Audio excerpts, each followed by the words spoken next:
part in. I want to keep the whole stretch. I upload raw, unedited. No, I like it. I like it. Everybody, I want everybody to know I am honored to get Sam again in the morning, and I had a nice brief conversation about how much I adore him, and I'm gonna build an entire wing to the studio dedicated to you, Sam. My Because God. I got to YouTube. You are traumatized. Wait, no, that's a good one. That's a good one. I like that. My daughter's gonna love that part. So you're gonna keep that. The reason why I would say that to you is because we came to YouTube after the Instagram interview we did with you, and we came to YouTube and didn't know that your video was going to be the #1 video on YouTube for the past 4 years. So it's been amazing, and a lot of people have found you, and they've been excited. I think I reached out to you once because somebody was hounding us. How can I get a hold of Sam? And I was like, okay, they could just look you up on Google you, right? I was like, and then I had to finally answer them. And I think I reached out to you to tell you that we need Sam in their life. I appreciate you doing this. I've got a number of things I want to start out with, but I'm going to pick one. Here's the one that I want to pick. A number of people have reached out to us of a younger generation, and they have never heard of your book before. And so could you kind of give an overview of the benefits of your book? Because a lot of people have books out there. And the reason that I'm excited to have you is because I can always count on you to be honest and tell the truth about narcissists. I'm not calling everybody else a liar, so don't send me no hate mail. Give us the truth about narcissism and what your book provides for the community and for the world. No, thank you for the plug, but my book is Malignant Self-Love, Narcissism Revisited. It's the first book ever written about narcissistic abuse. I was the first to describe narcissistic abuse in the 90s, starting in the 80s, actually.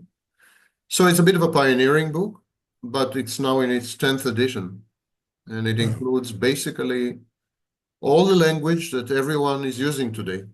It's the mothership of pathological narcissism. I've never thought about using that, but now that you said it, I'm going to use it in my advertising for this. The mothership. I love the way you said that. I love that. Historically speaking, it's the first book ever written about the topic, and for 10 years, the only book ever written about this topic. And then, there was other people adopted the language, and they adopted the message in the book. The message in the book is basically that if you have a narcissist in your life, the only viable strategy is no contact. And another innovation in the book, because up to that point, mental health practitioners and professionals were recommending reconciliation. They were recommending compromise. They were recommending negotiation. They were recommending, a period of cooling off and everything, which is absolutely the wrong advice in the case of narcissism. So this book is a pioneering thing. And over the years, I'm in this racket for 30 years. I've been doing it for 30 years. Okay. And so over the years... You surprised me by saying it's a racket, because I have a question from a viewer that uses that same word, but go ahead. Well, it's a cottage industry in the best case and a racket in the worst case. Got it. Yeah. The vast majority of people online who are self-proclaimed experts on narcissism, they lack the credentials. They've contributed nothing to the field. They've never been involved in the field. And I'm talking about people with academic degrees, with PhDs in psychology and so on and so forth. Yeah. People don't realize that if you have a PhD in psychology, doesn't mean that you're an expert on narcissism. So, for example, I'm a professor of psychology, but I'm not an expert on schizophrenia or bipolar disorder or whatever. I'm not an expert on everything. I'm an expert on cluster B personality disorders. Psychology is a vast field. So you have all these charlatans and dilettantes and con artists and so on and so forth, and they are peddling misinformation and worse. They keep people in a victimhood state so that they can milk them, laughing all the way to the bank. It's a sponging operation. Right. So it's really bad out there. The scene is highly contaminated and adulterated. And when I started, of course, I was alone for 10 years, and then other people joined. But these were sincere people. Initially, in the first 10, 15 years of the field, people were sincere. They really wanted to learn and so on. These are reputable people that were sincere, you're Yeah, saying? I don't know about reputable, but they were honest. They Okay, were they were sincere. honest, They really right? wanted to learn and they wanted to help Mhm. other people and so on. There was no money involved. Everyone did everything free of charge. To this Awesome. very day, I do not charge for my seminars and lectures. They're free of Yeah, charge. I I do noticed not that. charge for my videos. I do not charge for my books. They're available free of charge. If you want to buy them on Amazon, then I welcome Well, it. of course, yes, right, But if correct. you don't, they're available online. There was an ethos in the first 10, 15 years that this kind of education should be free of charge because people are in distress. People are suffering. And no one would have imagined at that time to make money out of this. And now the the field is flooded with people who are just into money and nothing else except money. Out of curiosity, you're hitting a lot of points. I know I talked to you before we hit record, and then it took me forever to actually do record on Zoom. We went through that last time, also, by the way. Um, how does that make you feel, or what are you? I'm hearing your thoughts on it. Is this a disgusting type of behavior that you're seeing from people who are taking advantage, keeping people stuck in victimhood? I'm angry. I'm very angry.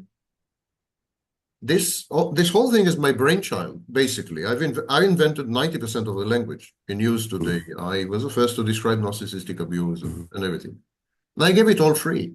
And I had hoped that many people would join me and become a global movement and would be helping millions Right. of people. Money never entered the. I never thought about money, and neither did anyone else. And then there are all these parasites and freeloaders and con artists and dilettantes and charlatans, and they're all self-proclaimed experts overnight, Mm-hmm. zero credentials, and they're making a fortune and they are damaging people. They're hurting people. They're How re-victimizing and re-traumatizing people. can we spend a moment just on that statement you mentioned there, the last part? Because again, as I told you before when we first started, we just put people on, we showcase people to help people just for free. Just put that out there. We don't make up the content.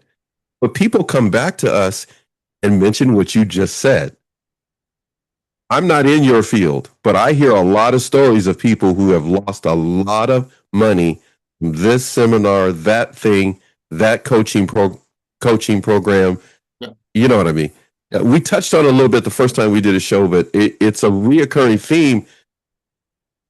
People need to be aware of that, but they're hurting.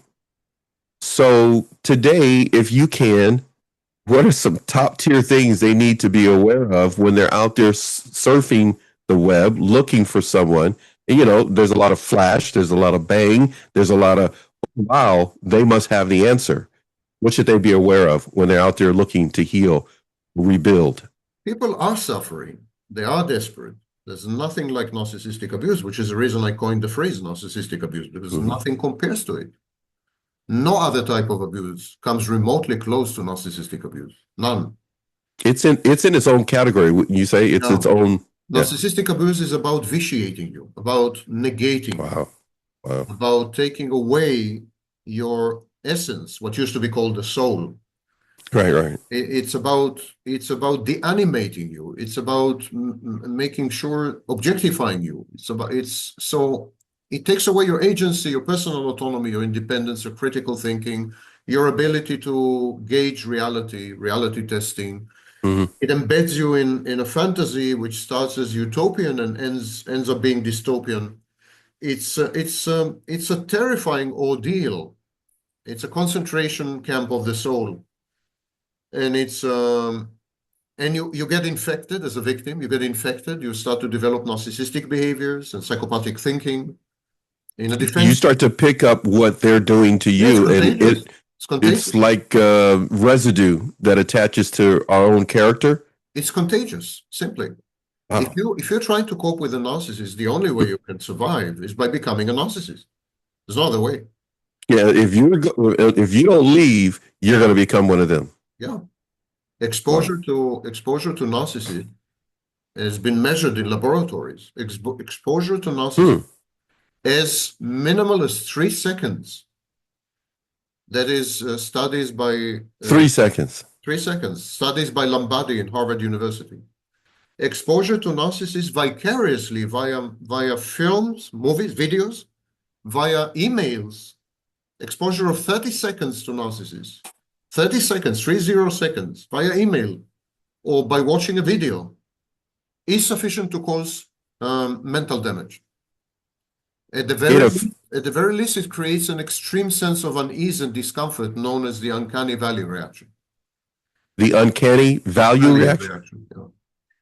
Okay, because they have a way of capturing our mindset. Is that what you're saying? Even in that short period of time, they're affecting our mind? They're predators and you're prey. Got exactly it. As a tiger Yeah. is capable of Okay. capable of evaluating. I get you. Right. Tiger is capable of evaluating all the relevant parameters of an antelope within a split second. Mm-hmm. And a narcissist is able to evaluate your vulnerabilities and weaknesses and attack vectors and penetration, chinks in your armor, everything within seconds, split seconds. And then the narcissist becomes a predator. And you have these primordial atavistic instincts, evolutionary instincts, as an animal to spot prey, to spot predators.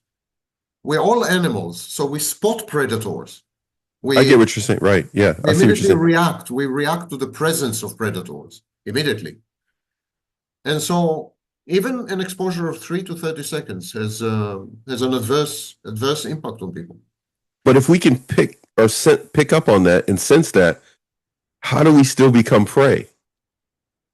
Well, to become prey, you need to be prey. Like antelopes are prey by definition. They can't become giraffes or elephants.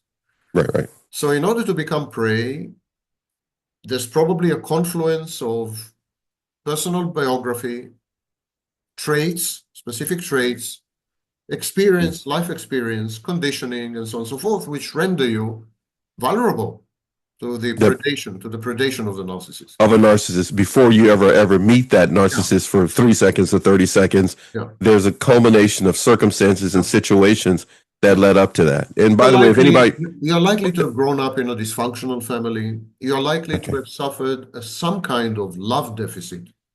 Either you were neglected and abandoned and everything, or the very contrary, you were spoiled and pampered and so on, but as an object, kind of a toy, a trophy, whatever the case, right? Or whatever, yeah, or you went through what we call adverse childhood experiences, ACEs.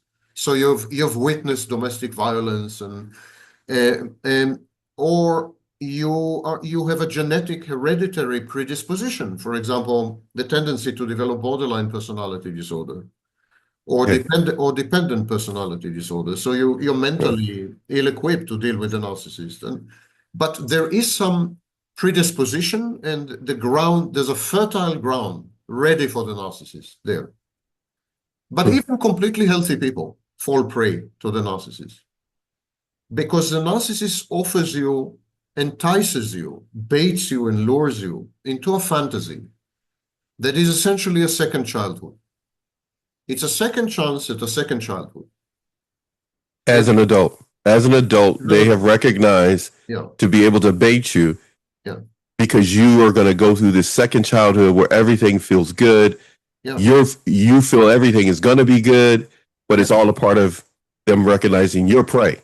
Freud called it the oceanic feeling.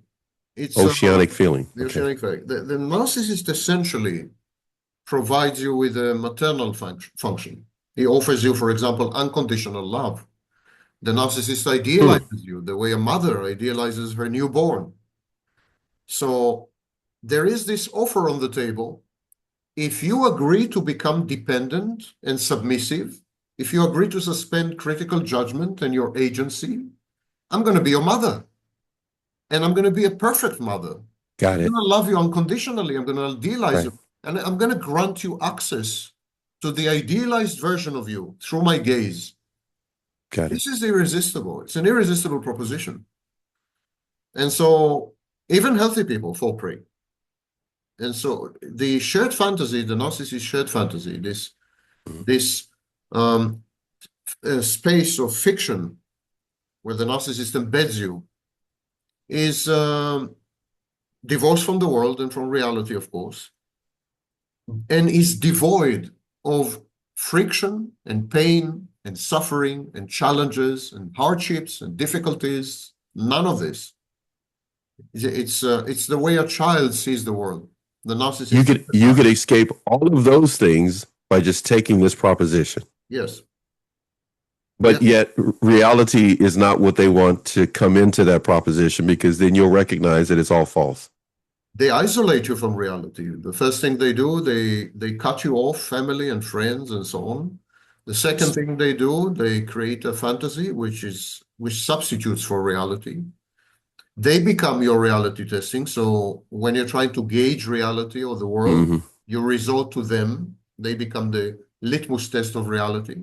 So always going back to them to check to see if this is something I should do. Should I wear this? Should I eat this? Yeah, they become the measure. Is this real? Can is I this trust real? This person? Can I trust Can this person? Yeah. What do you think I should do? Yeah. No. So you become dependent. Before you know it, you become utterly dependent on the narcissist, because you're in a prison cell. It's a padded prison cell, but it's a prison cell. Yeah. And he's the only one with the key. And he's the only one, or she's the only one, that they're able to grant you access to your idealized image. It is through the gaze of the narcissist that you become alive as a newborn.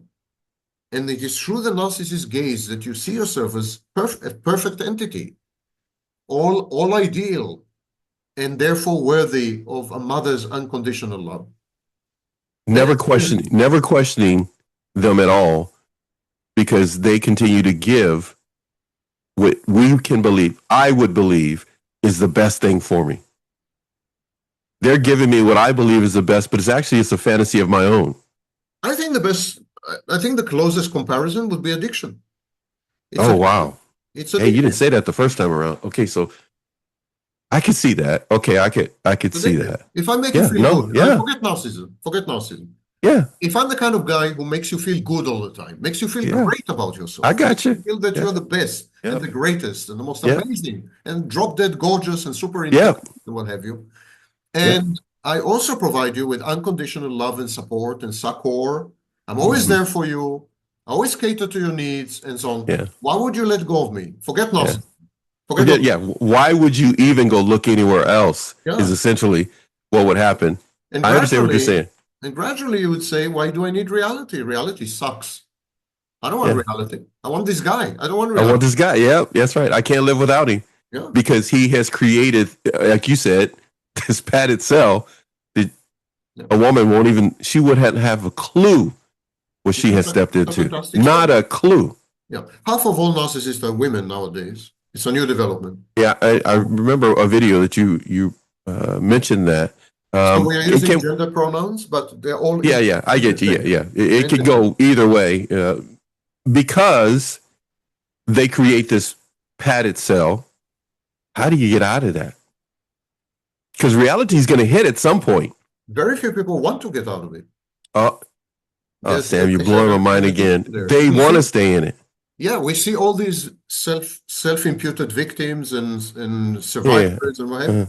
That's a tiny fraction of a percentage. The overwhelming vast majority of people want to stay in it. Want to stay. They don't want to let go. That's the best thing. Come on, Sam. Okay, I see what you're saying. Yeah. For the first time, they're experiencing, for example, self-love. They were incapable of loving themselves, but then there is this idealized image, idealized version of themselves. And for the first time, they are capable of loving this idealized version. They then feel a sense of existence now. So therefore they feel seen and heard. It's less about existence and more about, I think, self-love. Got it. Self-compassion. So the narcissist says to you, actually, the narcissist message is, you have never seen yourself correctly. Your self-perception is completely wrong.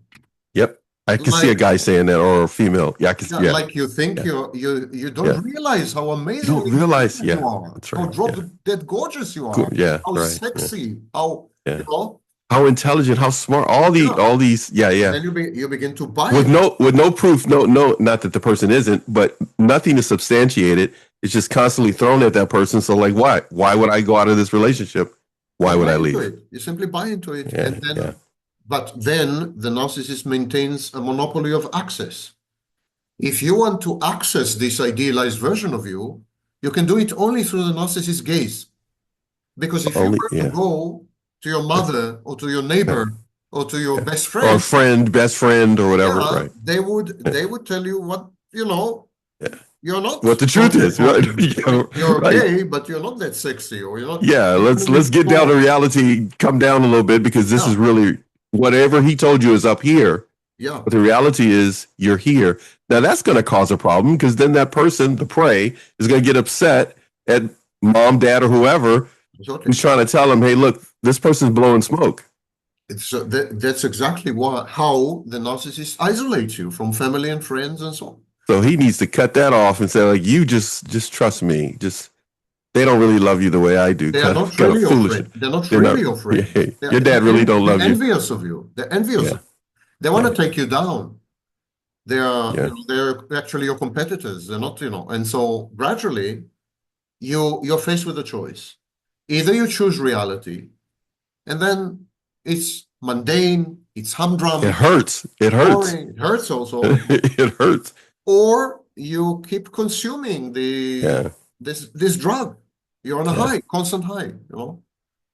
And he's the sole pusher. There's nobody else around to do this for you. He's a he's pushing that drug of narcissism. Yeah, he's a Or sole when you pusher. say self-love, if you stick with me, don't you feel better about yourself? Yeah. And the problem is that in today's civilization, in today's society, and so on, Hmm. Hmm. the messaging in schools, the messaging in the self-help industry, the messaging online, the messaging is you should feel good about yourself. You should have a very high self-esteem. You are unique. You are special. You're It's almost amazing. narcissistic driven too. Yeah, you're amazing. Like Yes, yes. if you go to I mean, in the education system, teachers Uh-huh. are now inculcated. Teachers are taught to tell every child you're amazing, you're special, you're unique, you're this, you're that. So the narcissist message sounds Yeah, appropriate. It sounds I got you. realistic because Yep. everyone else has been telling you Everybody else is saying it. saying the same. Every advertisement, every social Yeah. media platform, The narcissist message corresponds and it's conforms loud all propaganda. other signals you're receiving, to all other messages you're receiving. There's no countervailing information. It sits well with the brainwashing of society at large. Yeah. It's like the consumerism. What is the essence of consumerism? You deserve this product. You should have it. You should have it because you deserve it. Somebody's holding you back from having this. Yes, you deserve it. And if You deserve, yes, you haven't done anything really to deserve it, but Yeah. no matter what happened in your life, you deserve this. And if you So don't have go it, get it. Yes, that's right. and if you don't have it, you're self-hating. Yes, You're you don't self-rejecting. see yourself. You're not your own best friend. And what's your teacher's message? You're unique, you're special, you're amazing, you're fascinating, you're unprecedented. And what's the message of show business or the media? Same. Mhm. So when the narcissist comes along and tells you that you're amazing, you've heard it all before. Yeah. It doesn't sound crazy. It doesn't sound like crazy making. It sounds like, you're right. I am unique. I am special. I am drop dead gorgeous. Yes. You got it right. There is no way that was as loud as it is today, which you're saying, when you started this, was it? No way. I'm just because I'm sitting there thinking, we're talking how many years ago? You said in I 90s, started right? in the Mid-90s? Okay, so in 1984. in that time frame, you've been able to sit back and, as it were, I mean, you're seeing this Yes. become big. I've been warning against this since the mid 80s. What would you call it? Would you call it? And I told you earlier. I'm just going to say something I was started to say earlier. If anybody's watching this, Sam knows I've got numerous amount of questions off screen here from people from the first time he was on. We're going to try to sneak them in every now and then, and Sam's just going to do what he can before he has to go. But Sam, I got to ask this question.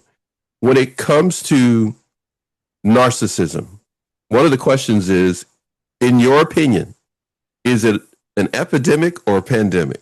No, it's a pandemic. It's everywhere. It's in China. Wow. It's in Wow. Egypt. It's in Israel. It's in Russia. I have lived in 15 countries. It's everywhere. Wow. I've lived on 15 countries on 4 continents. Male or female, doesn't matter. Young or old. Now it's a universal, absolutely universal phenomenon. And so narcissism is an organizing principle of modern civilization. It's also an explanatory principle. In other words, if you're trying to make sense of things that are happening in politics and in your own personal life and so on, then narcissism comes handy. You say, for example, this guy is a narcissist. That explains his behavior. Put that sticker on that person, on that situation. Yeah, but it's not only a sticker, it has explanatory power. It explains to you why that person behaves the way they do.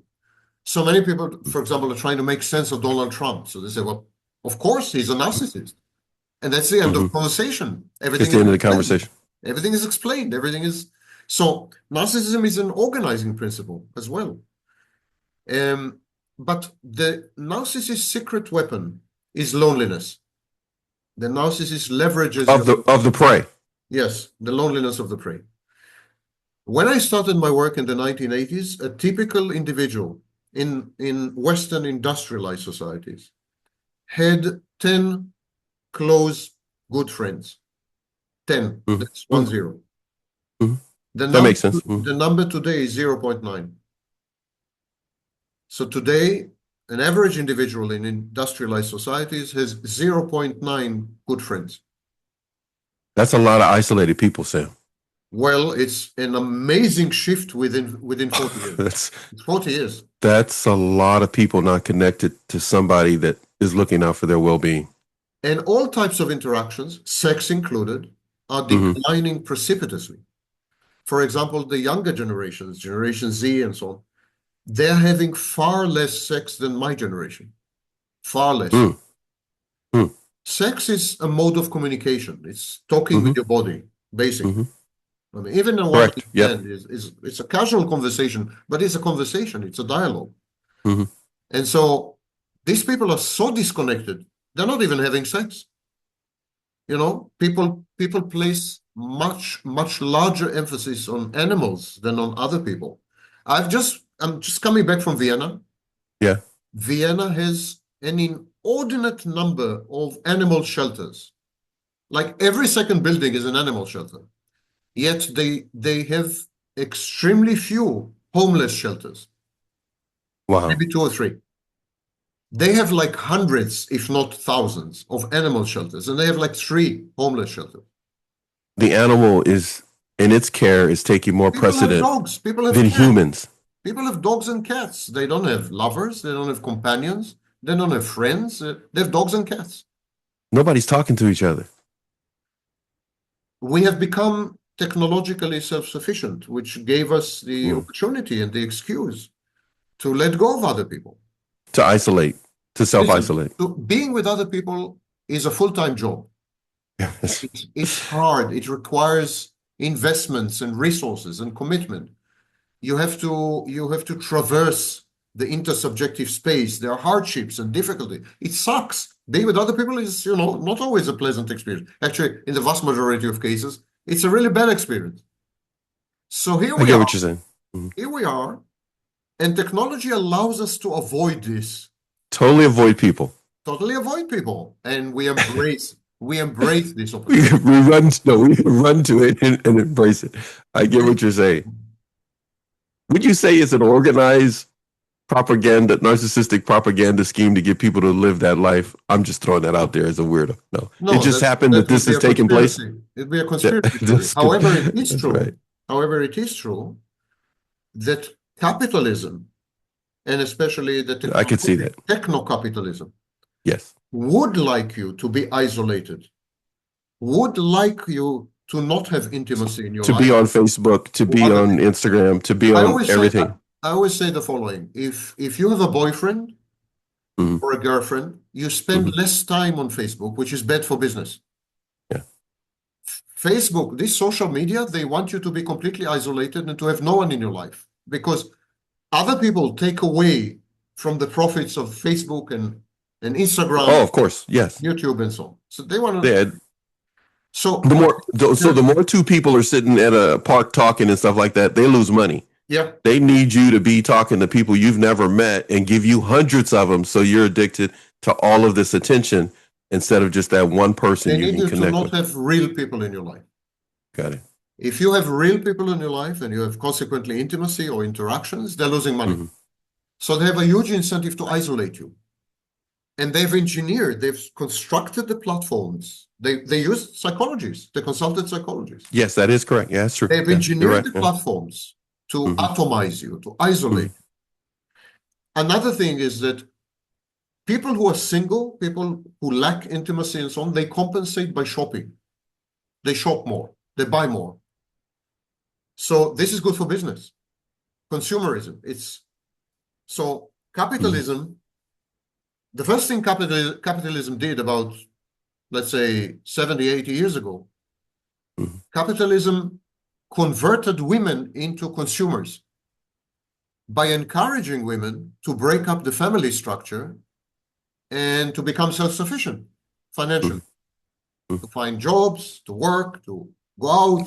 To buy things that you could get this and so forth. Yeah. Now, the end result of this is that they would consume. But first, to convert women into consumers, they first had to isolate them. They first had to break the family, the institution of the family. They had to do this. That makes sense. That makes sense. I see what you're saying. When you isolate a woman, when you take away her children, her husband, her boyfriend, when you isolate her, she shops more. That's a fact. It's absolutely correct. So what they did immediately after the Second World War, let's say in the 60s, started big time in the 60s, they began to advocate the breakup of the family structure, the institution of family and so on, so that women would become full-time, full-fledged consumers. So definitely the third and fourth waves of feminism are outcrops of capitalism. Similarly, when capitalism became techno-capitalism, essentially, obviously they had to isolate you, because if you were with other people, you were not using their product. Yeah. They had to isolate you. So they if not, they put you into isolation. Yeah. There would be no online shopping. They had to get a person to, you call it techno, what? How'd you say that? Techno-capitalism. If you have two daughters, you dedicate 2 hours a day to them? Maybe 4? Maybe 4. Is 2 hours you're taking away from Zuckerberg. Yeah, I see what you're saying. Oh yeah, Meta's not getting that because I'm with them. Yeah. And then that's when all the notifications come in, trying to get you to come back. They need to keep sending you notifications because they see you're off the platform. Hey, you got one new follower. Yeah. They need you to be childless. To break that. They need you to be childless. They need you to not have friends. They need you to not date. They need you to not have sex. They need you to be constantly addicted to the screen, to the exclusion of all other real people in your life. So does that mean they're looking to replace all the things that they want you to break free from, or at least give the illusion that you can get that with us instead of actually over there? That's a metaverse. That's artificial intelligence. Artificial intelligence is exactly this. It gives you the illusion of companionship and wisdom. Somebody talking to you, just ask Google, just ask this, just ask Bing, just ask whatever. You don't really need to ask anybody else. It's at your fingertips. Just talk with us. It's even worse than that, because artificial intelligence pretends to be a human being. As close as possible to give that impression. Go ahead. I'm sorry, Sam. Go ahead. Whereas previous technologies did not use this deception. When you were interacting with Google search, you knew that you were not talking to another person. But when you're talking to artificial intelligence, it gives you the distinct impression that it's a human being. And you even have digital companions and digital lovers. Yeah. Give it a name. You give it, yes. Replica, for example. So this is grand deception. It's enormous deception, because the human brain cannot tell the difference between simulation and reality. For example, the male brain cannot tell the difference between pornography and real sex. Real sex. Cannot. That's why it's so dangerous. Yes, that's why pornography is addictive. It's Yes. only with the male brain, by the way, not the female brain. But the male brain is completely incapable of telling the difference between pornography, images on the screen, and actual sex. Man, we could do a third show, Sam. I want to break that one down. I know we don't And have so all day. similarly, if you're interacting with a digital companion or a girlfriend, a digital girlfriend, your brain can't tell the difference. Can't tell the difference. That is amazing. And What? Well, it'll take too much time to talk about. But no, I gotta ask. Just as quick as you can. Why why is the can't tell is the difference? male brain so susceptible to that That has to do- falseness? That has to do with the fact that the brain does not process reality. That's a common myth. What the brain processes are representations of reality and symbols. The human brain processes symbols, Okay. and it processes representations of reality. So, for example, when you see something or when you hear something, Mm-hmm. the sensory inputs, they go to a model, to a mathematical model in your brain. And Okay. this mathematical model reconstructs them, reconstitutes them, and creates a narrative. It is this narrative that you consider to be reality, not actual reality, but the So representation of reality in your mind. So the narrative that pornography is putting out becomes a narrative that the brain picks up You on. can't tell the difference between, And so this therefore narrative- it's going like, oh, that must be reality. And whatever sensation comes from that must be real or came Yes. from a real source, but it didn't. yeah. Listen, if you're exposed to 100 units of information, Okay. 95 units will be discarded. Many of them will be deposited in the unconscious.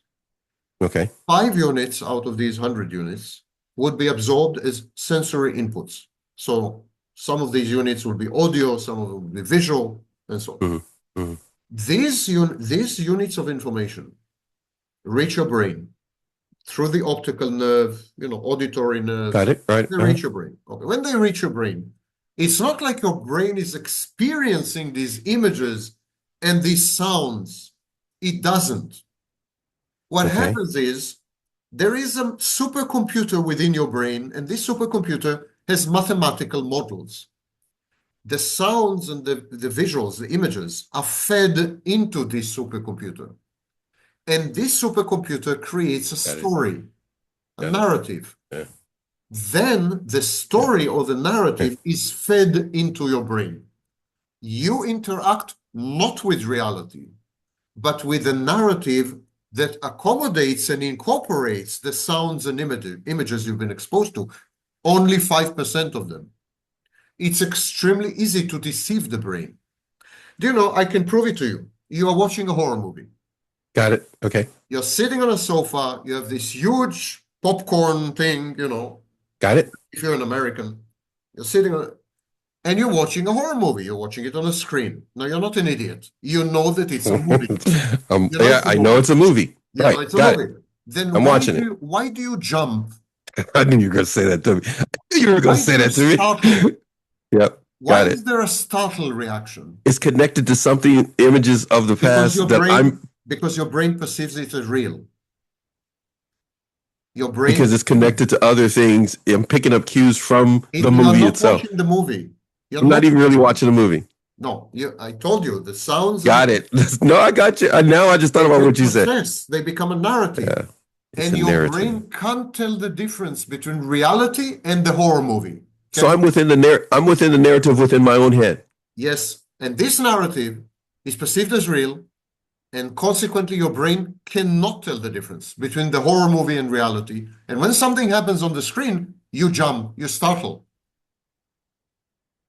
You're Even though freaking me it's out. a movie. You know it's a movie. Yeah, no, I got you, guy. I'm sitting. I know it's a stinking movie, but I'm all of a sudden. You're not only jumpy, but for example, your heart rate increases dramatically. Your blood pressure goes up. My body organs and muscles and everything are being affected by this narrative. Fight or flight. But I'm thinking the narrative is because of the movie, but in actuality, you're not watching the movie. No one does. I'm not even. No. My brain is processing things within my head, Yeah. connecting whatever visual cues or sounds are coming. Now you understand Now you understand the power of the Yes. narcissist. I was about to say that. No wonder. Yeah. But they've got to know, as you said at the beginning, they're looking at cues that they are looking for because they're a predator. They're looking for certain things that they could use to trigger that person to create that narrative. Much easier if you're vulnerable, if you're broken, if you're damaged. It's simply much easier. It saves time. It's Bad relationship before. It's just, yeah, it's much easier because that person's already. They're going to tell the story. Well, this They're happened to wide me. open.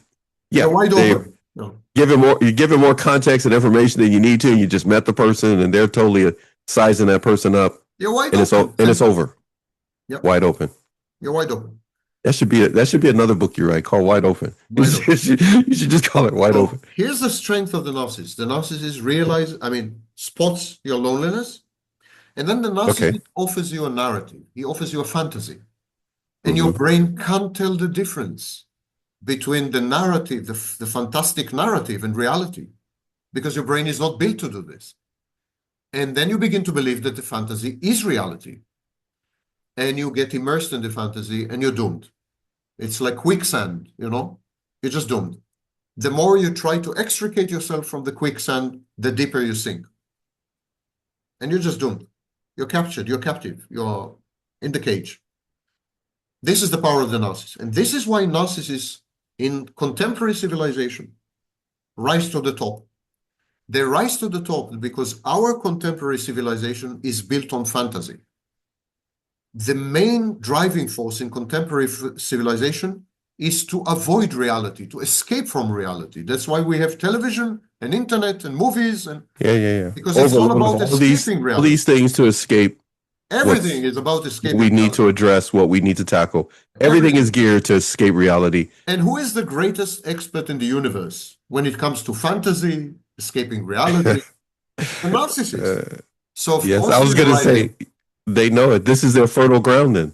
They rise to the top. Yes. Top-level politicians, chief executive officers, you name it. They know exactly how to spin it. They know fantasy. They know how to escape from reality. What the people are fantasizing. Age two. So when you need someone to guide you in the planet fantasy, wow, they're the ones that call. You're gonna choose a narcissist. You're gonna select a narcissist. Indeed, you have academic minds that say that narcissism and psychopathy are positive adaptations. They're good for the species, for humanity, because we live in a civilization and in a situation that requires their skills. Are they narcissists too, to even think that? Not necessarily, no. And it's not such a preposterous proposition. These people are saying, these academic scholars are saying that in the world as it is today, you need fantasy is a solution, and you need someone who is well-versed in fantasy. And on the other hand, you need someone who is ruthless and callous and cruel and aggressive and decisive, and that's a psychopath. So they say this combination of narcissist and psychopath is they are our saviors. They're going to save us, because normal, healthy people are going to fail in this new environment. They don't know to do fantasy, and they have inhibitions, and they have boundaries, and they have rules, and they have norms, and in today's world, it's a bad thing. A normal person will falter, where the narcissist and the psychopath working together can, in essence, it's like a really bad movie, save humanity. Well, it's all context. They're more decisive. They have no boundaries. They will push the limits. Don't push them, because they will try to always be on top. So they should lead us. It's all context dependent. Got it. If you live in a normal society, healthy society, normal, healthy people have an advantage. If you live in an abnormal, sick society, abnormal, sick people have the advantage. If you were in Nazi Germany, to be a psychopath would be a positive thing, a positive adaptation. And if you were it's a survival skill. It would have been a survival skill at that point. And if in Nazi Germany you were a good empathic person and you were hiding Jews in your basement, your history, then you were mentally ill. Yes. You were self-destructive. You were suicidal to do this. I keep giving an example. As people ask me, I keep telling people, in psychology, there's no such thing as bad and good. Everything depends on the context. For example, as an inmate in Auschwitz, if you were not depressed, then probably you were mentally ill. Depression in Auschwitz was a healthy reaction, a proper reaction, a normal reaction. So in Auschwitz, you should have been depressed as a sign of mental health. So that makes sense. I see. Yeah. So if I ask you, is depression bad? Most people would say, yeah, depression is bad. Well, not in Auschwitz. In Auschwitz, depression is good. It's a sign of mental health, you know? It means that you're healthy because you're being affected by something that is horrific. Imagine that you're in a maximum security prison and you are all cheerful and joyful and you love it. Well, of course you're mentally ill, you know? That would make sense. Something must be wrong with you, but it's all because of the context. Context, only context. There's nothing in psychology that is all bad or all good in itself. It's the context. So in current civilization, many scholars say that in current civilization, narcissism is actually a healthy reaction, a positive adaptation. Because our civilization is so effed up and so, you know. So they're actually being the normal one because they're acting out within the context. They're responsive to the context. They maximize outcome. They are self-efficacious. They rise to the top. And so that seems to be a good thing, no? Let me give you an example. Imagine that I pick up the phone and I talk to my good friend, Donald Trump. I say, Don, because, you know, it's Don. It's first name basis. Oh, my goodness. Listen, Don, I've been watching hundreds of hours of your videos, and we know each other, of course, and so on. So I think there's a problem. You need to come to my office. We need to talk. So here comes Don and sits down, and I tell him, Don, listen, I want you to know you have narcissistic personality disorder. It's a severe mental illness, and you need help. And I am the one to give it to you because I'm an authority on the topic. So I'm the one to give it to you. Donald Trump, is going to look at me and say, are you nuts? I've had the most beautiful women in the world. I'm a multi-billionaire, twice elected president. Why on earth would I want to get rid of my narcissistic personality disorder? It's interesting. It brought me to where I am. It's a positive adaptation. It's a good thing that happened to me. I'm very glad I have narcissistic personality disorder. And you want to take it away from me. What do you want me to be? You want me to be a clerk? In a teller in the bank? What do you expect me to be? So, as you see, in the case of it's all about context. So, in that context, absolutely, it would seem like he would have a point. It has 100%. He has a point. Yeah. I mean, so what does that make it? What does it make an empath then? If that is what rises a person to a top because they've used their narcissism that way, or psychotic behavior, then if people are not that, is that the label empath? I mean, what does that person do? Or I don't even know if that's a term. I'm asking you. You know, I already told you before the show starts. No such thing as empath. I don't even know. Okay, so talk about that then. If that person is not like, quote unquote, Donald Trump, then who is everybody else then?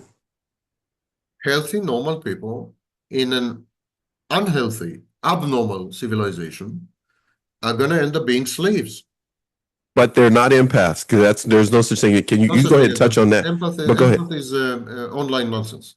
It's a marketing term in the mental health. Nonsense, but it is self-aggrandizing because the empath. I see what you're saying. The empath says, "I'm special. I'm unique. I have high empathy. I'm nice. I'm kind.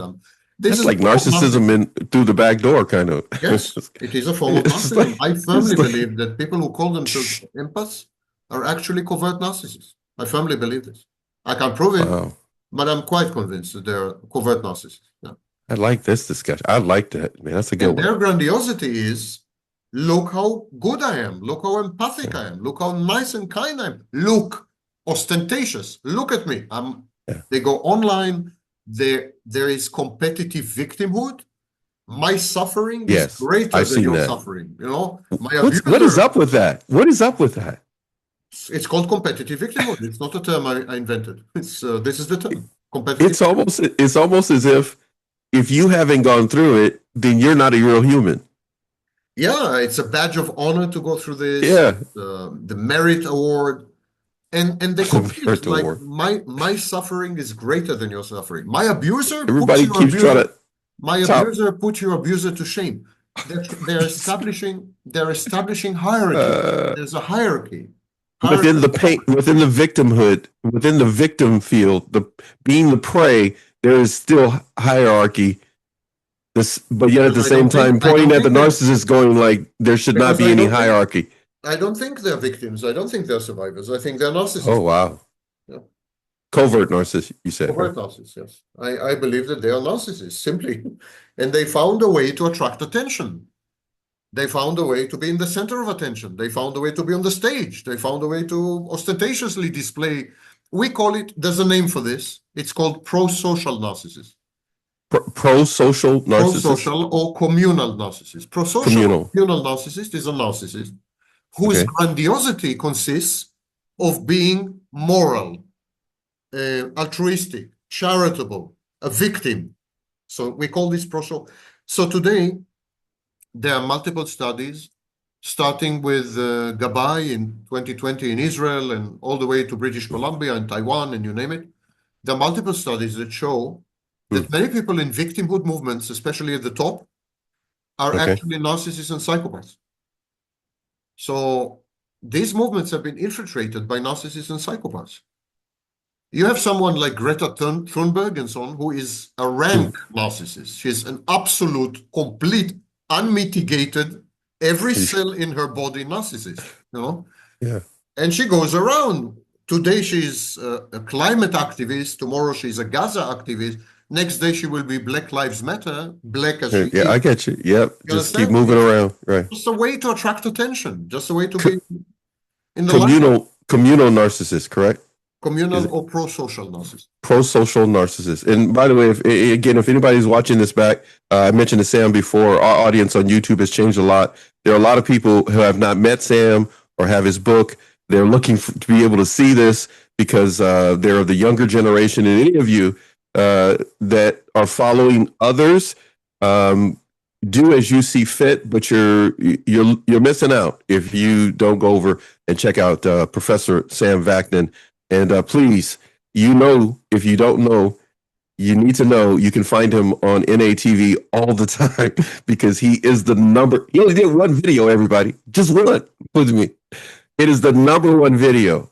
Okay, period. Because people learn from you, Sam. And as I told you before we started, you're always honest about everything we're talking about. It's not honesty, it's academic integrity. Everything I say Academic integrity. I love the way you said is that. based on studies. I never say a single thing that's not based on studies. If you push me to the corner, I'll immediately give you citations and references and so on. Yes, you do. We discuss virtue signaling.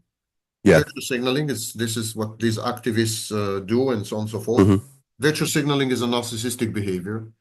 And so I immediately told you it's based on studies by Gabay in 2020, based on studies in British Columbia. Everything I say is based on studies and research. Whereas other channels and self-styled experts and so on. You don't even get that. They just say whatever they think it is and then move on to the next thing. It's common sense and anecdotes. There's a lot of anecdotes and common sense. They confuse narcissists and psychopaths egregiously. And it's a mess. Wait, how do they do it? I just got to get you to say why. Because, okay, remember now, I got a bunch of beginners. They're here. How do they do that? How do they mix the two? Like blatantly mix the two. The vast majority of what they're saying about narcissists is actually has to do with psychopaths, not with narcissists. Not with narcissists. The vast majority. Like the rule of thumb is if their lips are moving, they're talking about psychopaths. Got it. So that's a rule. The lips are moving, they're a psychopath, everybody. So just please don't forget. No, not their psychopath. If their lips are moving, they're talking about psychopaths. Oh, I see what you're saying. So these self-styled narcissism experts, when they explain to you, when they talk about narcissists, they're actually talking about psychopaths because they don't know the difference. So I would say that 90% of the material online that allegedly ostensibly has to do with narcissism is actually not about narcissism. It's about psychopathy. And I'll give you two examples, okay? Out of hundreds. Gaslighting. Narcissists do not gaslight. Psychopaths gaslight. In order to gaslight, and in our previous program, by the way, I defined gaslighting. Yes, you I did. defined Yeah, it there. And really well. I mentioned that gaslighting has a place in narcissistic abuse, and I'll explain in a minute how.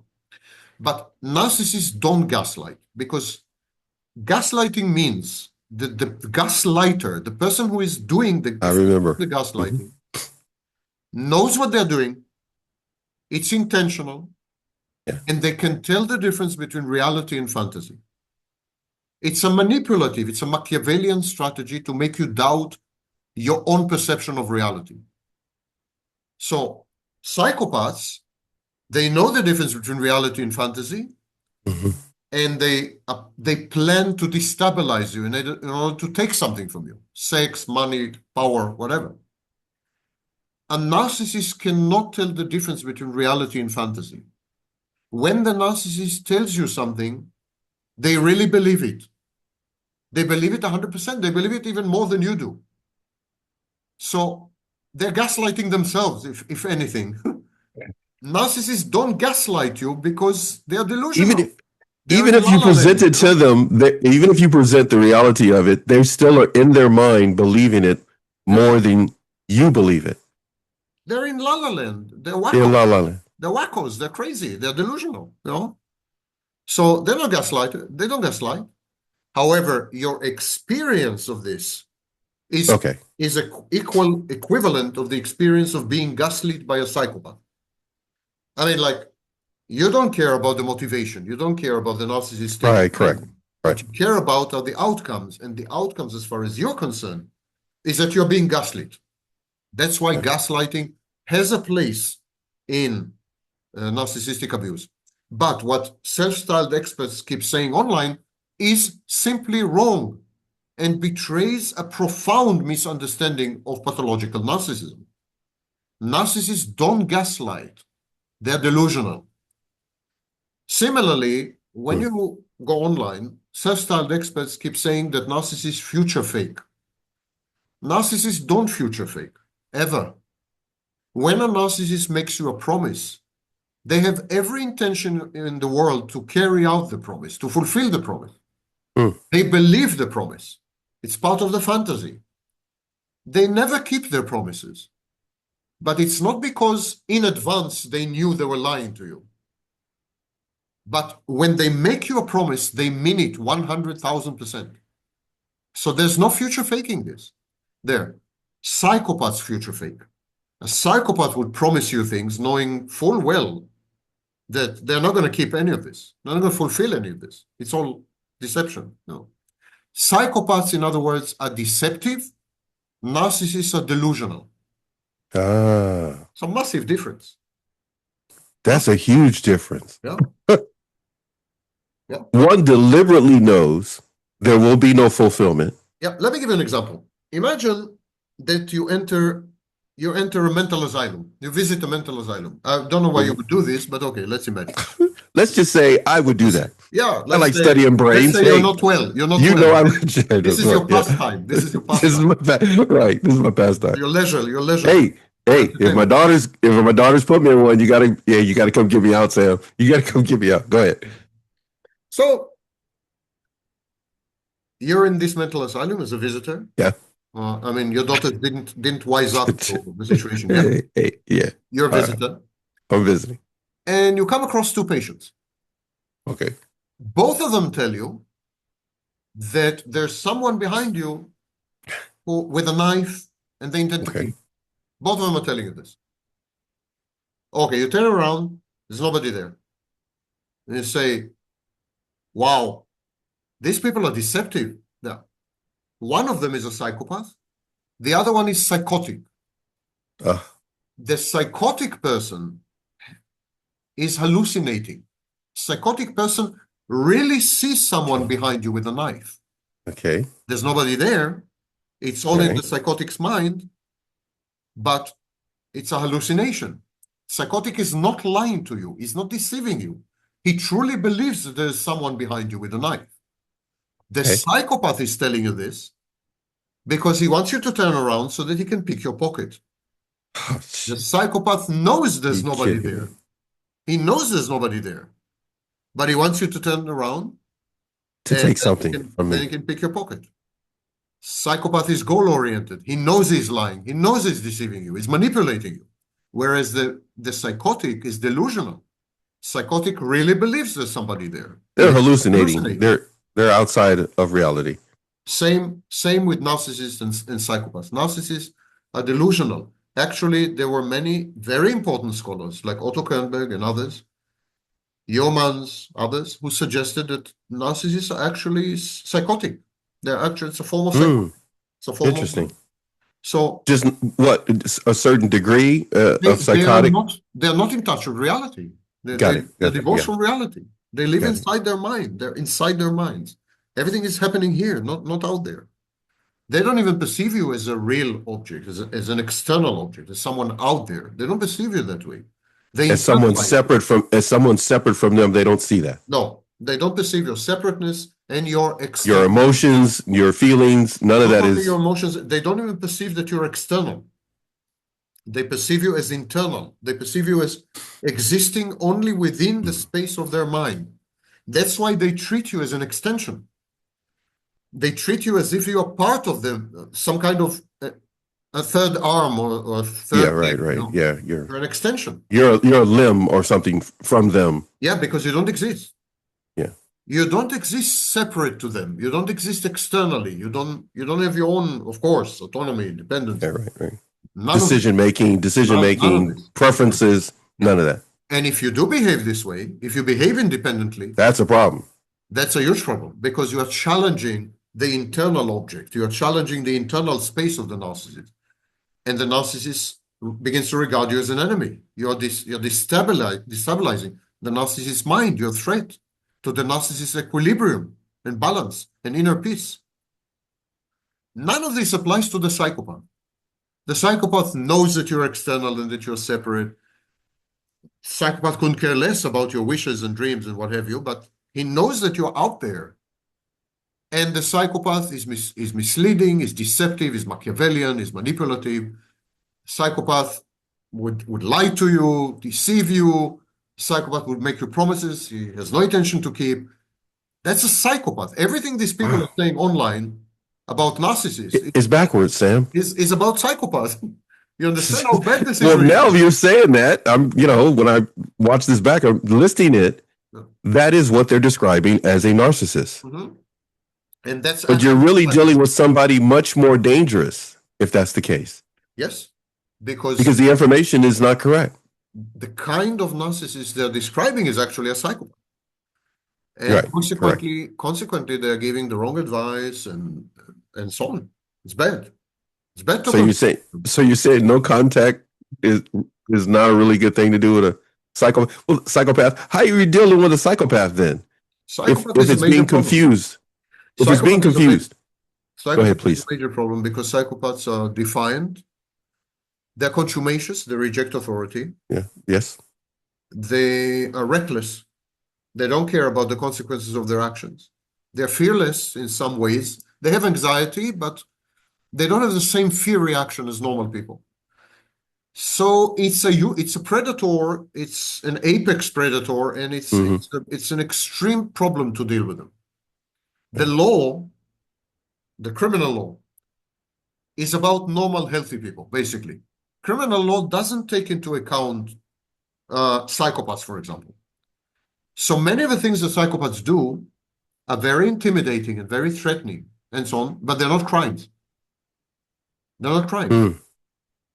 And so this creates a gray zone where the psychopath can actually manipulate you, terrify you, intimidate you, and so on, obtain outcomes from you, take away your money, have sex with you, push you to they can reach their goals and still almost seem or get away unscathed. Yes, because the criminal codex, the criminal code is made for people that got a conscience. Yes. Does not acknowledge the existence of psychopaths. You're right. Yeah. Wow. So it's a major problem, and while there are numerous strategies on how to cope with a narcissist, and most of them are very efficacious, there are very, very few strategies on how to cope with a psychopath. A determined psychopath is going to get what they want. They're going to trample over you. They're going to kill you if necessary. They're ruthless. They're callous. They're cunning. They're scheming. It's a major optimized apex predator that's very difficult to stop. And that's why, of course, people end up in prison after they have committed crimes, not before. That's why preemptive law enforcement is not working. Preventive law enforcement is not working On because psychopaths for sure. because these people, a big chunk of people in prison are psychopaths and narcissists. Because these people, whatever it is they're doing is not captured by the criminal net. Is not captured by law enforcement. Is out of the remit and ambit and even mind of law enforcement. So we are not built to cope with these people. It's essentially an alien species. I keep saying that narcissists and psychopaths, to a very large degree, are not human. And of course, I get a lot of flack. I'm attacked. I've noticed that. I'm shadow banned on YouTube. Yeah, no, I've noticed that. Why do you say that? Because I understand the answer you're going to say, but for the audience, why do you say that? Because there are minimum requirements to qualify as a human being. For example, you should possess empathy, emotional, affective empathy. You should have access to positive emotions. Minimum requirements. And psychopaths and narcissists don't have any of this. Narcissists, for example, doesn't even have a self. Ironically, narcissists are selfless. They don't have a self. They don't have a core identity. There's nothing there. It's emptiness, exactly like the borderline. Actually, in borderline personality disorder, one of the diagnostic criteria in the DSM is emptiness, internal emptiness, a vacuum, a black hole. So if you take someone like the narcissist, they don't have a self, they don't have an ego, they don't have identity. There's a black hole there. They don't have empathy. In other words, they can't put themselves in other people's shoes. They don't do emotions, especially positive emotions. And so in which sense exactly is this a human being? Enlighten me. In which sense is it a human being? I don't think it is. And when you have a look at psychopaths, now only a tiny minority of psychopaths end up being serial killers. But the majority of psychopaths have a serial killer mentality. Luckily, their mindset is similar to that. They haven't physically maybe done it. Well, extremely few act on it. Yeah, right. But they have a serial killer mentality, because what is a serial killer?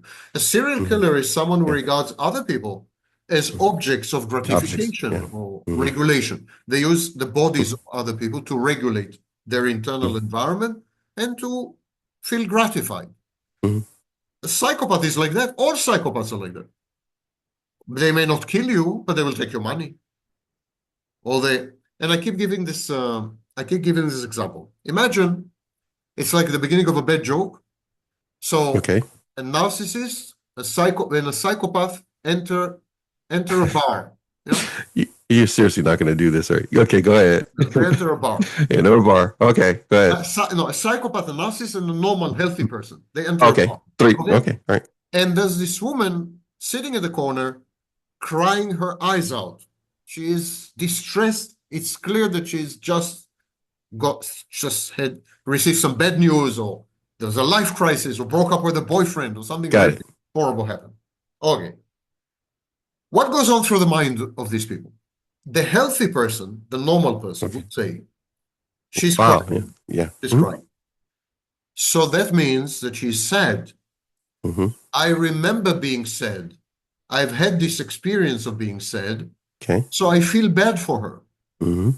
Let me go to her and offer help or consolation or something. That's a healthy, normal person. The narcissist would look at this woman and he would say, she's crying. That means she's sad. That also means that she's contemptibly weak. And she's weak, that means she's vulnerable. Yeah.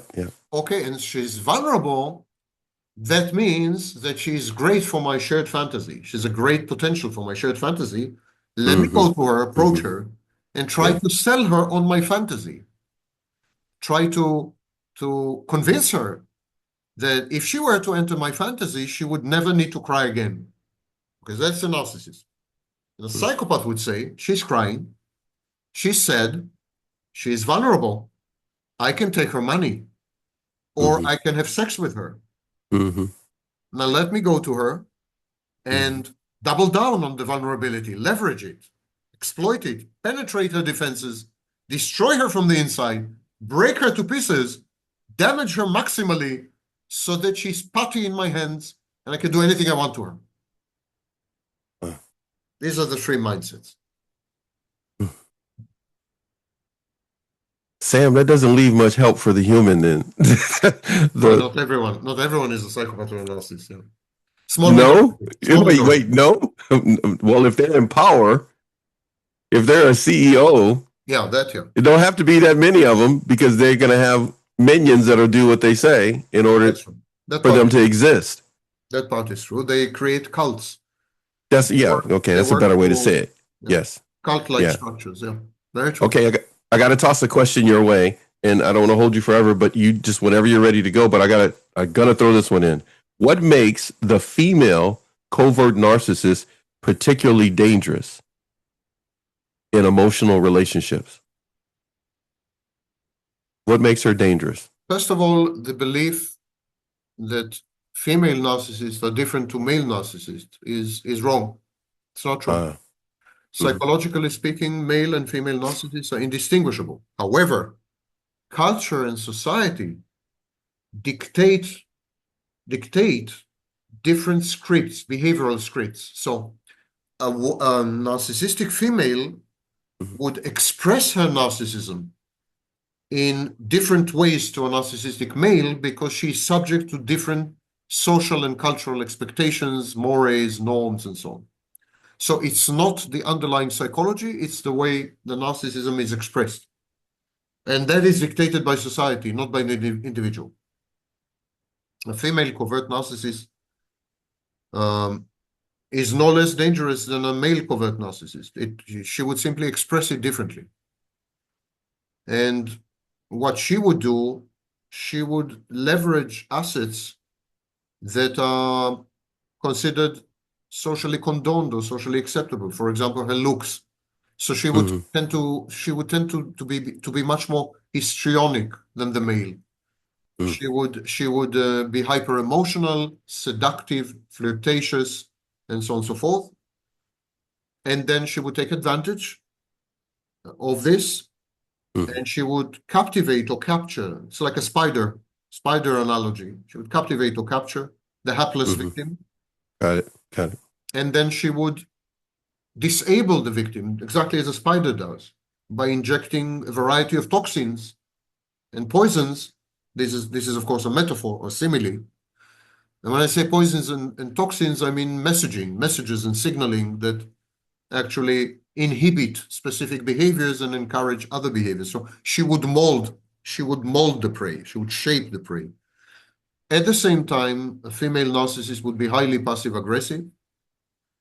She would, for example, tend to sabotage things or undermine things or procrastinate, so she would constantly destroy things around her, but in a way that is surreptitious, and you cannot trace it back to her.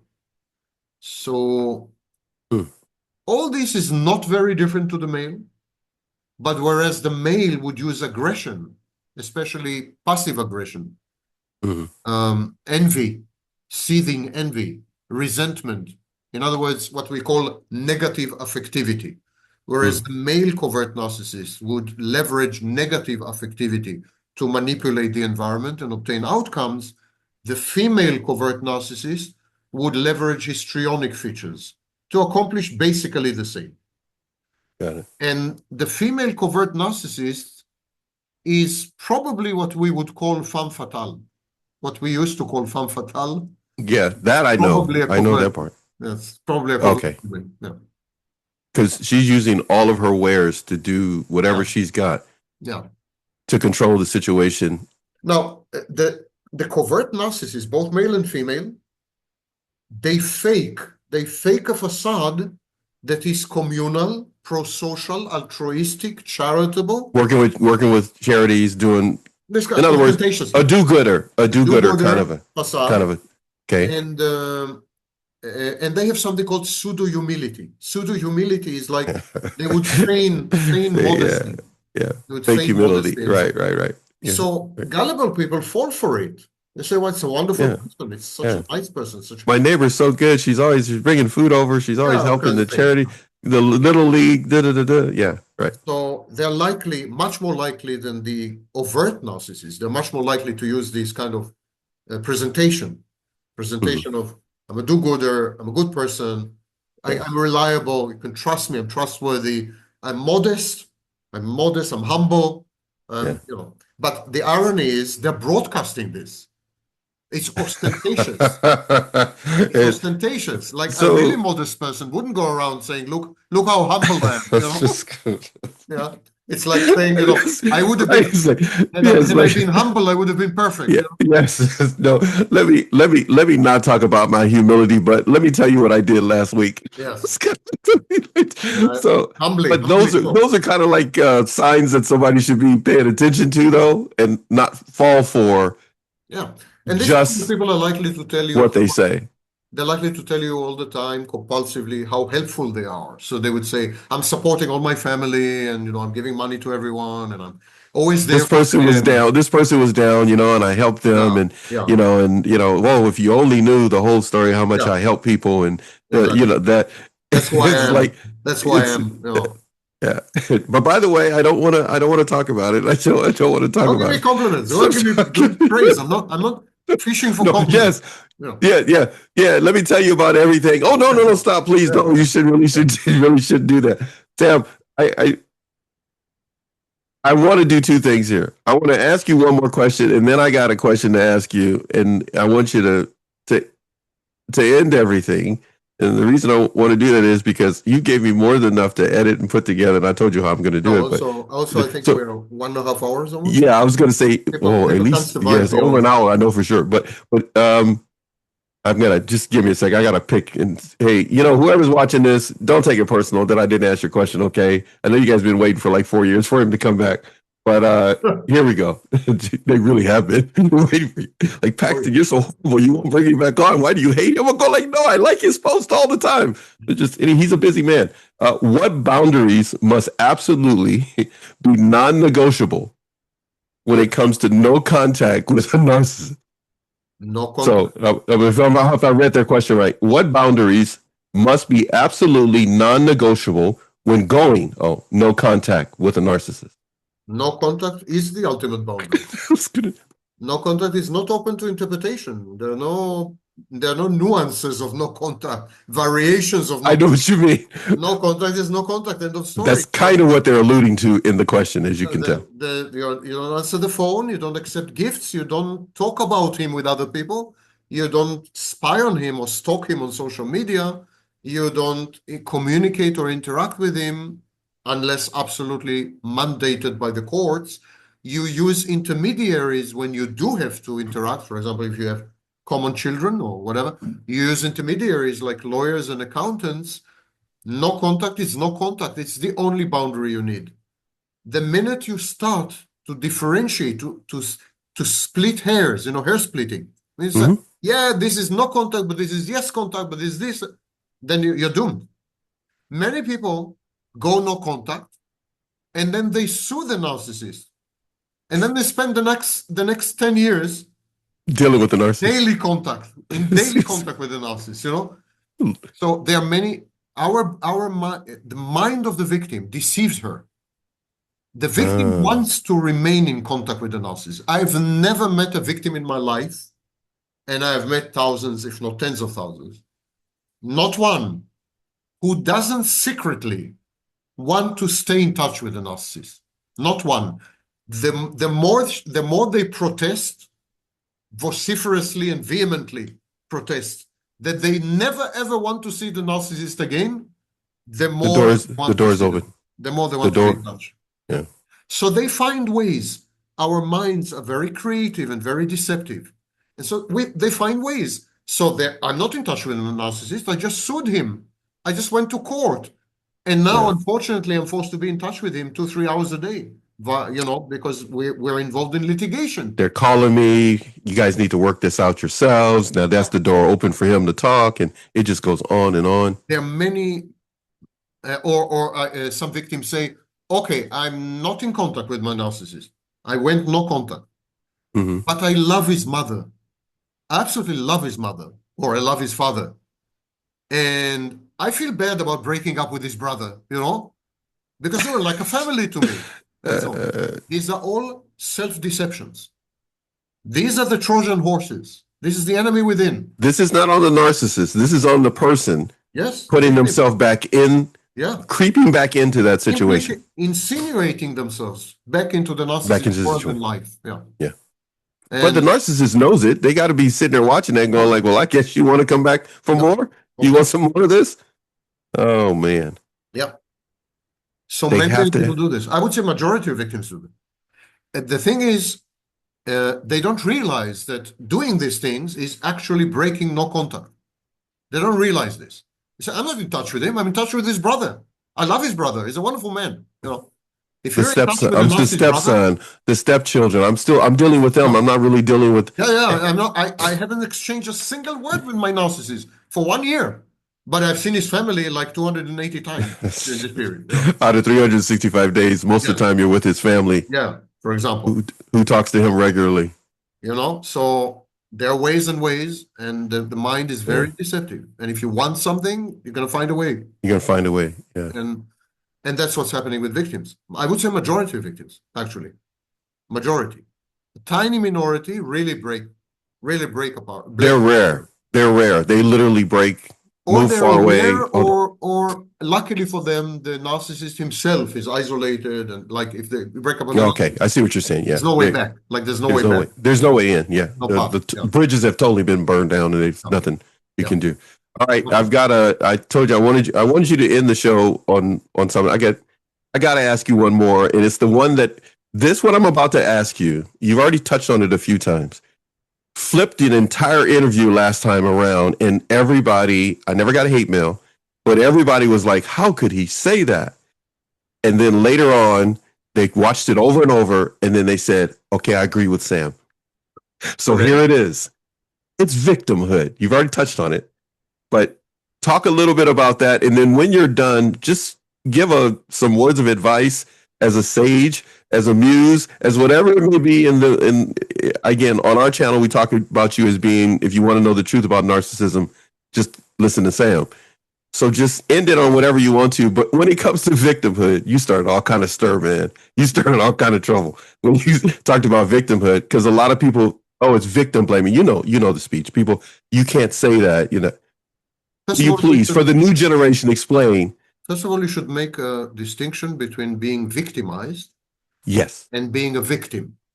You said that in the last show, but please go ahead and just explain it again for the new generation that's watching. Obviously, people who spend time with a narcissist are repeatedly victimized. Correct. They've been subjected to multiple instances of victimization. But being victimized, even on a repetitive, recurrent basis, doesn't make you a victim. Victimhood is an identity. Victimhood means you're letting go of who you used to be, and you're becoming something else. You're becoming a victim now. And this is exactly what the narcissist wants to happen. You're perpetuating the narcissist agenda. You're perpetuating the abuse by other means. You're self-inflicting abuse. So, yes, you've been victimized, egregiously even, horribly even. You know what? You suffer from complex trauma. You've been traumatized.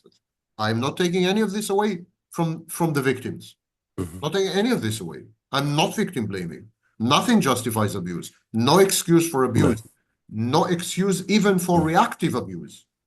In other words, even abuse doesn't justify abuse. Nothing justifies abuse.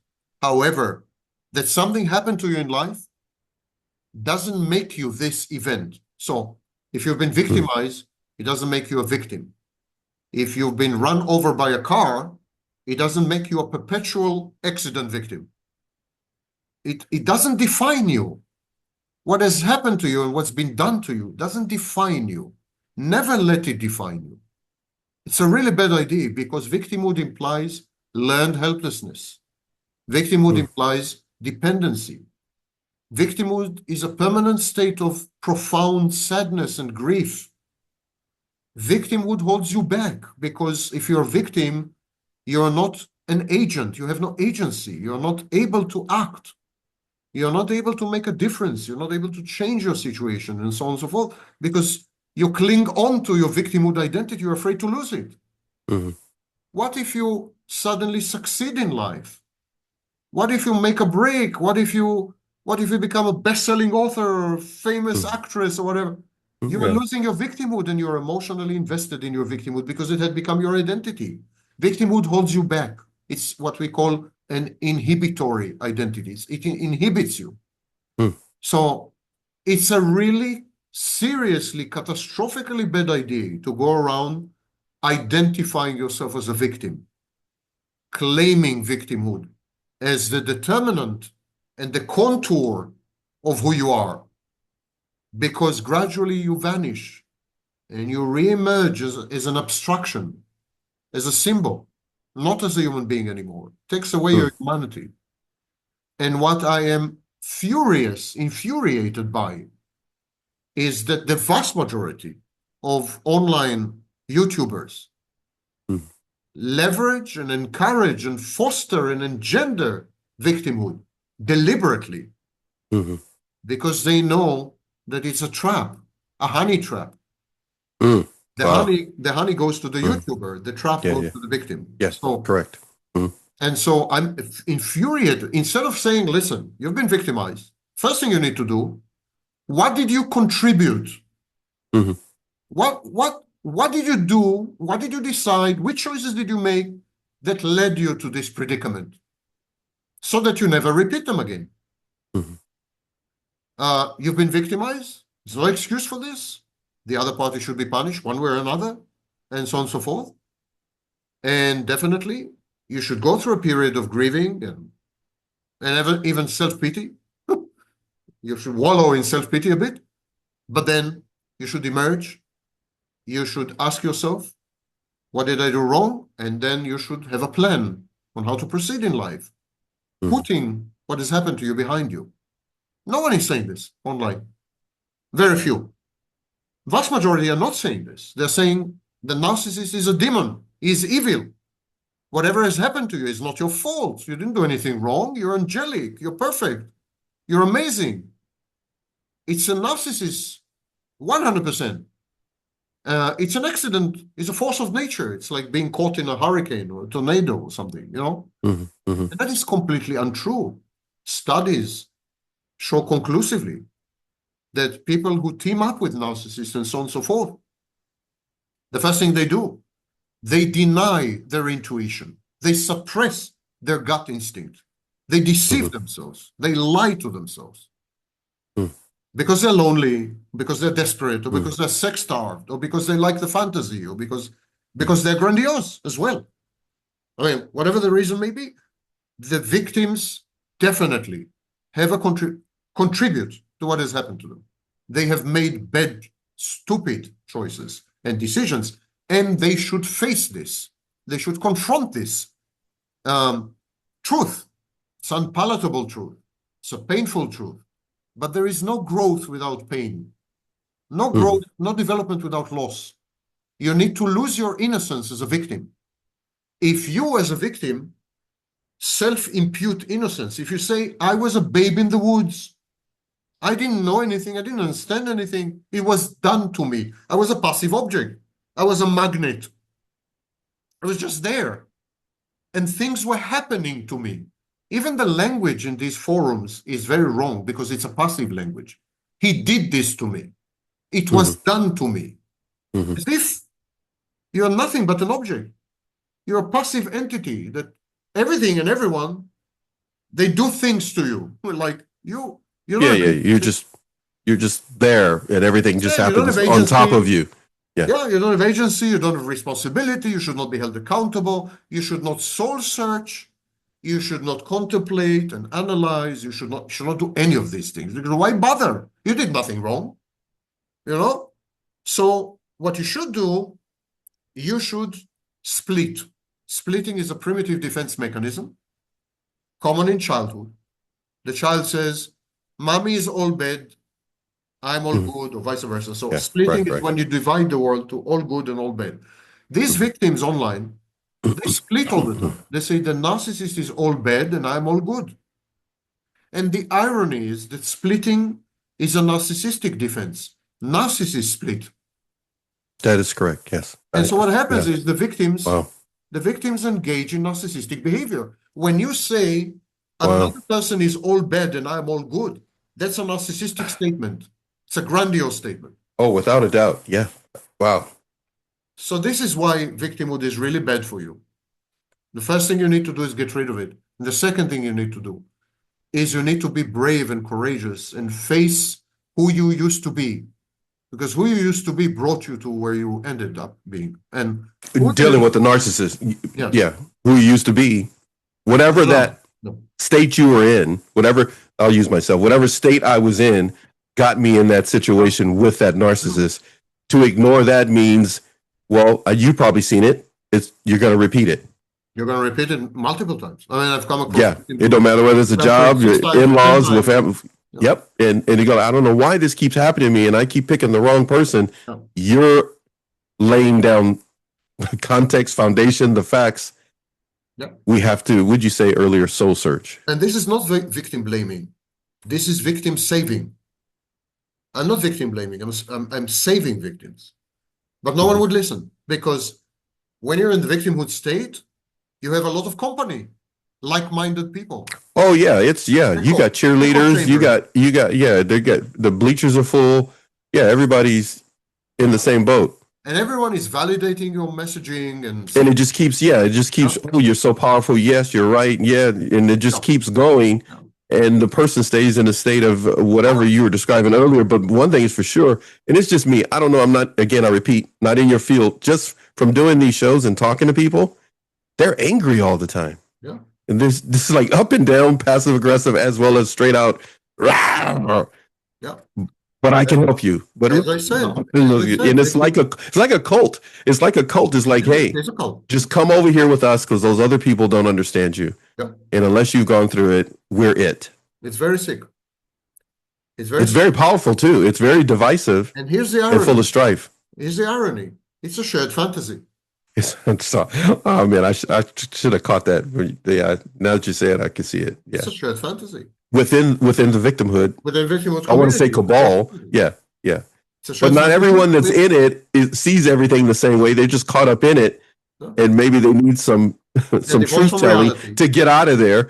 But as a whole, it's a shared fantasy. Reality. It's a fantastic space because it's not real, and it encourages grandiosity. Oh, without a doubt, it feeds it. Excuse me. Yeah, it feeds it. Yeah. It's the only way to. It almost, you would know this better than I would, but it almost seems as if that's what keeps it alive. Yeah, the grandiosity and so on. And so the pseudo humility.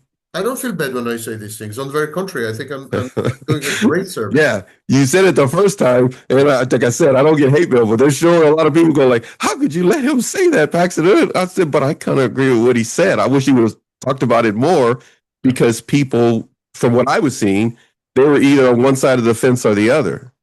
There was no straddling the fence. Either hating victims or, hey, you know what? My dad would have, somebody wrote me and said, hey, my dad would have told me that. He's dead now, but I like what Sam told me, and I'm going to do something about it because I am looking at this wrong because I can't get out of bed. I did, and I'm hanging with the same people. I'm watching the same videos on YouTube, and it goes on and on. So I thank you for saying it again. Part of the fantasy is the world is a just place. There's justice. Sam. And I see what you're saying. And I should have my dessert. I got you. If I deserve something, I should have it. I went through this. If I'm a good person, if I'm a nice person, if I'm a kind person, bad things should not happen to me. Should not happen to me. Yeah. So, but bad things happen to good people. Oh yeah. And the world is not just. There's no justice in the world. Yeah. Justice is something in our minds. We impose it on the world, but it's not out there. It's in here. There's no justice. It doesn't get poured on us from some outside source. It's random. It's all right. So when you come across a narcissist or an abuser, it doesn't have to be a narcissist, and you're victimized, you say it can't be. I'm a good person. This shouldn't happen to me. So that means that he's a demon, or he's a evil, or because Mm. this shouldn't happen to me. But why shouldn't it happen to you? What makes you so special? Bad Mm. things happen to everyone, good and bad people alike. Oh yeah, yeah, yeah. Why shouldn't it happen to you? Is there a single human being on earth who has not been victimized at least once in their lifetime? That's correct. This Right. is nonsense. Why do you deserve to not be victimized? Isn't this narcissistic to believe this? That you have a special status, that you should never be victimized, that you're entitled to not be victimized? You're not entitled to not be victimized. You will be victimized time and again, because this is the way of the world. This is the way of the world. You're not entitled to special treatment. You're not chosen. You're not selected. You're not an empath. So this is what I rail against, this sense, grandiose sense of specialness and uniqueness, which should confer some kind of immunity and impunity, Yeah, bad things happen to other people, but they should never have happened to me because I'm so special. I'm so amazing. I'm so, that's a narcissist. Yeah, yeah. No. It's Yeah, a narcissistic message. well, that's the foundation of it. Right? That's the mindset of it. When there's a narcissist who's a criminal and you capture them, Okay. Yeah, right. Okay. they're livid. They're furious. They're upset. How could you? That's so unjust. What are you doing to me? Like, what? Because they refuse to accept the consequences of their actions. And they will justify their action. They will justify the them. narcissist believes that he is immune, Yeah. that he has impunity. I agree. That Yeah. he should never bear the consequences of his actions. Never, ever. And the victims, many victims sound like that. Like, yeah, I made bad choices. I made wrong choice. I mean, bad decisions, wrong choices, this, that. But It should have never happened to me. Why? How many good people die every single day unjustly? How many good people are victimized? What are you talking about? The world is about suffering. That's the organizing principle of the world. Suffering, loss. Luckily for us, because suffering and loss are the greatest engines of personal development and growth. Learn from your experience. Don't be a victim. Think twice about making that decision again. If a person has learned from it. Be a scholar of your own life. I like that. Study your suffering. Invest in your loss. Embrace it. Learn from it. Develop, evolve. These are the engines of evolution, loss and suffering. And these are the organizing principles, the tenets and the percepts of the world we live in. You're not special. You're not entitled to any exemption. You're not exempt from life, from reality. Yeah. And in life, in reality, there are viruses, there are hurricanes, there are narcissists, there are all kinds of bad things, you know? Some people want the bubble wrap life, Sam. They want the bubble wrap life. And if somebody pops a couple of bubbles on the outside, everything breaks loose. Yes. And that's a fantasy. That's a fantasy defense. Well, then that, as you said earlier, then an individual, that's again me, I then could be living in a fantasy and pick a narcissist. Yes. It makes you susceptible. Wait, but then I don't get rid of the fantasy after the narcissist leave. I'm still within the fantasy. Another fantasy. Now I'm in the fantasy. I've added to the fantasy because I'm adding victimhood to it. You're moving from one cult to another. The cult of the narcissist. I like that. There you go. And then again to the cult of the you have a cult mind. Cult mind is a clinical term. You have a cult mind. Well, if that's the case, then Sam, if that's the case, then a person could literally be in that cult of victimhood per se, and still hitting narcissists here, got a group of other people thinking all the same. They've got their own little posse. There's no way there's any kind of rebuilding out of that. There's no growth, no development, no learning. That's what I'm saying. They can speak it or parrot it or do stuff on YouTube or Instagram and sound like it's like we're going somewhere, but they're always going to make a U-turn back to where home is. Don't think that this is limited to individuals. Wow. Because we have collectives. We have whole you can have entire organizations function in that way, let alone political systems. If you take, for example, the Jews, they have leveraged victimhood. It's an art form.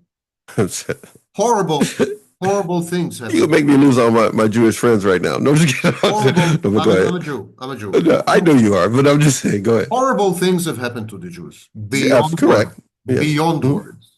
Yes. The things that have happened to the Jews have never happened. Not just currently, but even No. yes, right. Thousands of Yeah, yes, way before even Hitler came along. Right. absolutely horrible things. Mhm. But the Jews have adopted a victimhood identity. Mm. And it's not working well for them. It's not. Not in this new generation. Is not. Look at the Jews Yeah. and learn the lesson. Yeah. The Jews have leveraged their victimhood identity. For thousands of years. They have used it. They've monetized Yeah. it. Yes. Look at the outcomes. They're not good. They're not good. And mind you, to some extent, the black community is not far from that. Oh no, without a yeah. You go to any community like that. I grew up in one. Yeah. It's Not far. it's the selling. No, it's a selling point. Yeah. You need to stay in victimhood. That's how you can get stuff and you can do stuff. Because what Fortunately, my father and my mother didn't fall for that. No. They made us work for it, and it pays off. You see, one of the things in victimhood, except that it gets your attention and sometimes money. Oh, of course, yeah, right. One right. of the things in victimhood is that as a victim, you have rights. Oh, of course, You have rights, and they've been trampled on. Mhm. These rights impose obligations on other people. Absolutely correct. In other words, victimhood is a manipulative strategy which empowers you, gives you power over other people. Over the other person, especially if they have not gone through it. Especially if they have not gone through it, you use it like a badge of honor or a bat to beat them over the head to get what you want. It confers rights. You have rights. Yes. Mhm. For example, you have a right not to listen to some Vaknin telling you that you should not be a victim. You have that right. You have earned that right. You're suffering. You're grieving. Who is he to tell me this? He has never been through it, or all the all not that. Not only that, stuff. but he has an obligation to not tell me that. Yes. He has Who an is he to tell me? obligation Right? not tell me that. If he's Doesn't he know telling how me much this, is? it's because he's a narcissist. So, It's just, no. So, but if you want to see how this works, look at people, especially groups of people who have adopted victimhood as an identity, and ask yourself, did this work out? Is this strategy efficacious? Is it a good strategy? Have they moved on from that? Have they grown? Have they really grown from? Yeah. It's a stagnant behavior with a stagnant outcome. It's a parasitic strategy. Yeah, I like that even better. Yeah. Because it never, Sam, we've gone for a while here. We better go. But it never goes anywhere, Sam. But they keep doing it. But then I just got to get this off my chest. Then there are people in the mental health field with a piece of paper on the wall that tells them, you can stay there. Just keep coming back for your visits to me. Of course. At $350 an hour, pop. You know what I'm saying? By my seminars, this. Yes. Yeah. I didn't know about any of this, Sam, when we first got started in August of 2020. But it has been an interesting ride for the past 5 years to find out there's a whole nother life that you just talked about that's sucking people dry financially, emotionally, leaving them in a brain fog. I call it chasing their tail. Monetizing suffering. Wow. I call it monetizing suffering. That's what this means. That's absolutely disgustingly sad. Sam, thank you very much, my friend. Thank Always you good to talk to you. Thank you for being the number one don't video. Wait another 5 years because my life expectancy, my life expectancy is limited. Well, don't even wait. You were 18 the last time we did this. You must be Jack Benny 39 now. I've transitioned to transition. Yeah. Well, I'm going to be 63 in a few more months, so you're still younger than me. Yeah, no matter what you say. Don't start with me. Okay, we'll see you later, my friend. Thank you for everything. I'll reach out to you again. All right, we'll see you. Thanks. All right, bye-bye.